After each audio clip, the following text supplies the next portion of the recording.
my work is often quite surreal. It's often certain traces like of satire, a bit of sense of humour, but I try and present, shall we say, the world, things that I see, things that happen in a different way.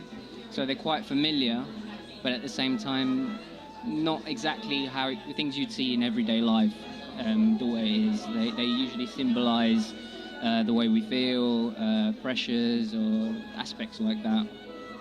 And I've been using a technique in these ones using tea. So instead of using paint, I've been using tea to create textures, tones, and those things really. This is called The Becoming, and it is the first in this series of 4 paintings. And it tries to show like how we're nurtured. So it begins obviously with our development, maybe in the womb, but the whole theme here I've used is tying it in with birds. So in this case, it could be the womb, but it's in the shape of an egg. And this particular baby has wings. So you could almost, it symbolizes the potential that this baby has to spread their wings, take flight. Before he's even born, we all have this potential, So that blue feather is the theme that runs throughout these, where you always get the birds with blue feathers, until you get to the final piece where you have a grown person with massive wings ready to take flight, so shall we say, to get involved, engage into the real world. So this theme really is this process of growing and the inexperience that we have, and gradually finding our way, finding our wings, and just doing what we want really. So again, it's my slight twist, it's my sense of humour, because shall we say, these are the parents. It's called the 2 surrogates. So they're treating this child as their child. And just as a bird would care and feed for their young, that's what these birds are doing by providing it with food. So you have the worms, shall we say, protein-based. You've got a bit of M&Ms there, which is quite funny. You've got vitamins and even a paperclip, which I would say is like iron.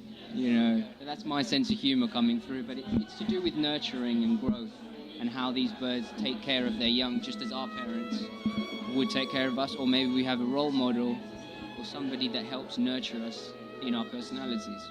Yeah, this is the next stage. In a bird's life, they're in the nest, and it comes a time where they need to learn how to fly, and usually they jump when they're ready. To me, that symbolises inexperience. We don't just are born with this experience in life. So these birds have jumped from the nest. She's fallen out of the nest. Her wings haven't fully formed. They're very fragile, very small. And she's fallen out of the nest. Why? Due to her inexperience.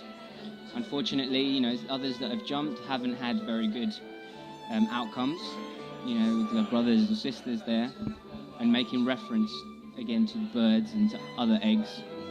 And that's really what it's about. It's called fallen fledgling, and fledgling being, the young, and it is all about inexperience. This is the final piece, so it's a culmination of everything that you should have seen in the others, where you have a grown person here with a full set of wings, which we've seen running through. So you could connect it to the first one we saw, which was the embryo, with the small wings, the inexperienced young person there. And now she's ready with these massive wings, make reference again to a little bird there.